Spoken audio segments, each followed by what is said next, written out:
భారతదేశంలో జరిగే ప్రకృతి విపత్తులకు కేరళ కేర్ ఆఫ్ అడ్రస్గా మారింది. ఇక్కడ విషాదాలు ఏటేటా పెరుగుతుండడం మరింత ఆందోళన కలిగిస్తున్న అంశం. అయితే దీనికి వాతావరణ శాఖతో పాటు అధికారులు కూడా బాధ్యత వహించాల్సి ఉందనడంలో సందేహం లేదు. విపత్తు అంచనా వేయడంలో, ముందస్తు చర్యలు చేపట్టడంలో వైఫల్యం స్పష్టంగానే కనిపిస్తోంది. అయితే అంతకు మించిన సహజ కారణాలు కూడా కేరళను పట్టి పీడిస్తున్నాయని నిపుణులు చెబుతున్నారు. ఏంటవి? విపత్తు నివారణలో ప్రభుత్వం తీసుకుంటున్న చర్యలేంటి?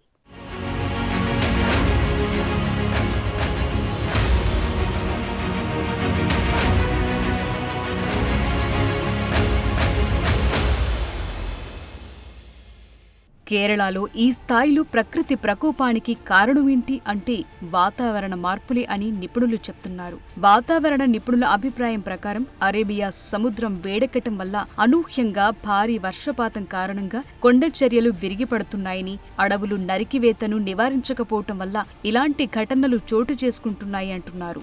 కేరళ వాయనాడ్లో కొండచర్యలు విరిగిపడటానికి అధిక మైనింగ్, ఆ ప్రాంతంలో అటవీ విస్తీర్ణం కోల్పోవటం, వాతావరణ మార్పుల ప్రభావం కారణమని శాస్త్రవేత్తలు చెప్తున్నారు.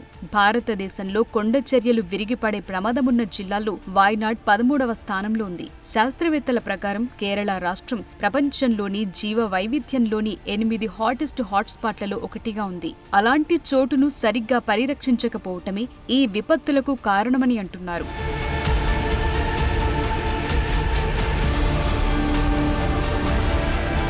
భారత అంతరిక్ష పరిశోధనా సంస్థ ISRO national remote sensing centre 2023లో విడుదల చేసిన ల్యాండ్ స్లైడ్ అట్లాస్ ప్రకారం కొండచర్యలు విరిగిపడే 30 జిల్లాల్లో 10 ఒక్క కేరళలోనే ఉండటం గమనార్హం.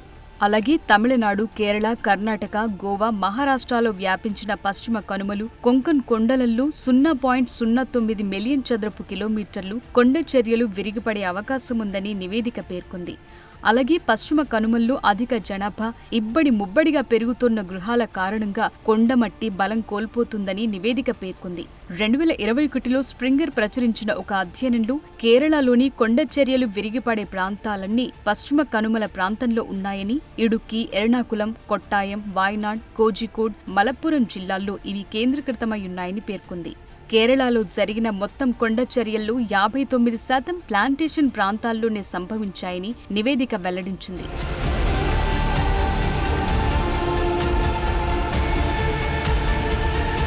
ఇక వర్షారణ్యంలో ఉన్న కేరళ రాను రాను పచ్చదనాన్ని కోల్పోవటం కూడా ఈ విపత్తులకు కారణమని నిపుణులంటున్నారు. కేరళ కొండచర్యలు ప్రధానంగా తోటల ప్రాంతాల్లో సంభవించాయని 2021 అధ్యయనం తెలిపింది.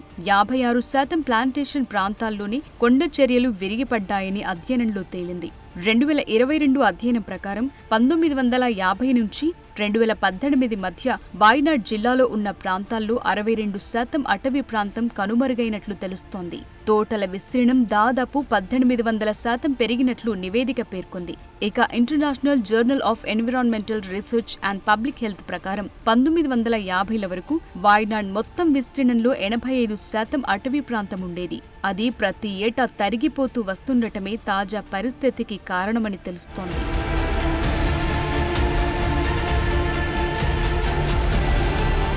ఇక అరేబియా సముద్రం వేడెక్కటం రాష్ట్రంలో అత్యంత భారీ అనూహ్య వర్షపాతానికి ఒక కారణమని Cochin university of science and టెక్నాలజీలోని advanced centre for atmosphere radar research director S Abhilash పేర్కొన్నారు. ఆగ్నేయ అరేబియా సముద్రం వెచ్చగా మారుతుందని, దీనివల్ల కేరళ సహా ఈ ప్రాంతంపై వాతావరణం అస్థిరంగా మారుతుందని తమ పరిశోధనలో తేలిందని ఎస్ అభిలాష్ తెలిపారు.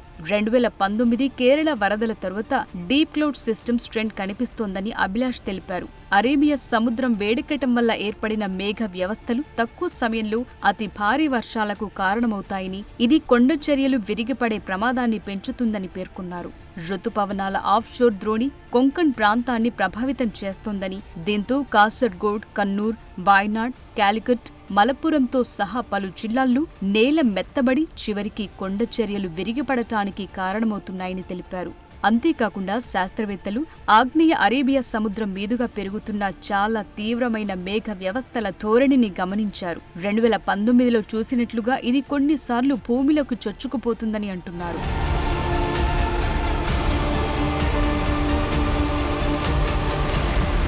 అలాగే వాయినాడ్ పర్వత శ్రేణులను పర్యావరణ పరంగా సున్నితమైనవిగా ప్రకటించాలని పర్యావరణవేత్త మాధవ్ గాడ్గిల్ నేతృత్వంలో ప్రభుత్వం ఏర్పాటు చేసిన పశ్చిమ కనుమల పర్యావరణ నిపుణుల కమిటీ పేర్కొంది. అత్యంత సున్నితమైన విభాగాలను పర్యవేక్షించాల్సిన అవసరం ఉందని, విచ్చలవిడిగా జరుగుతోన్న వాణిజ్య కార్యకలాపాల నుంచి రక్షించాల్సిన అవసరం ఉందని ప్యానెల్ సూచించింది. పర్యావరణ పరంగా సున్నితమైన జోన్ 1 గా పరిగణించే ఈ ప్రాంతంలో మైనింగ్, క్వారీయింగ్, కొత్త థర్మల్ పవర్ ప్లాంట్లు, జల విద్యుత్ ప్రాజెక్టులు, పెద్ద ఎత్తున పవన విద్యుత్ ప్రాజెక్టులను నిషేధించాలని కమిటీ సిఫారసు చేసింది.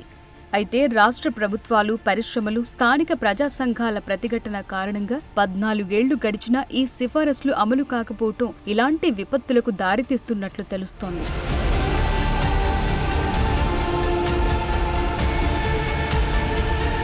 అయితే ఇలాంటి ప్రకృతి వైపరీత్యాలను ఎదుర్కోవటానికి కేంద్రం పలు వ్యవస్థలను కూడా అభివృద్ధి చేసింది. విపత్తు నిర్వహణ చట్టం 2005 ప్రకారం విపత్తు నిర్వహణపై జాతీయ విధానం జారీ చేశారు.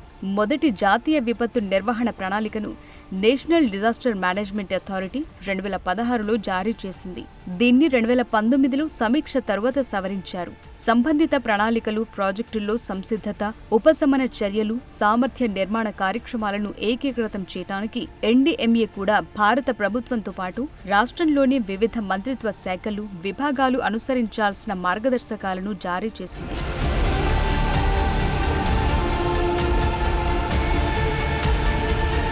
ఏదైనా విపత్తు లేదా విపత్తు పరిస్థితిలో నిపుణుల సూచనలు అందించడానికి భారత ప్రభుత్వం national disaster response force NDRF ని కూడా ఏర్పాటు చేసింది.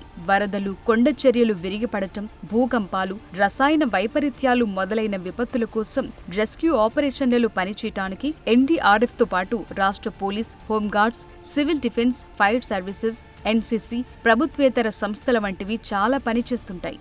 ఇక ఇన్ని ఉన్నప్పటికీ కేరళలో ప్రతి ఏటా జరిగే మరణాలు తగ్గకపోవటం ఆందోళన కలిగిస్తోంది. ఇకనైనా ప్రభుత్వాలు ఇలాంటి విపత్తులను ముందుగానే గమనించి ప్రజల ప్రాణాలకు భరోసా ఇవ్వాలని దేశవ్యాప్తంగా డిమాండ్లు పెరుగుతున్నాయి.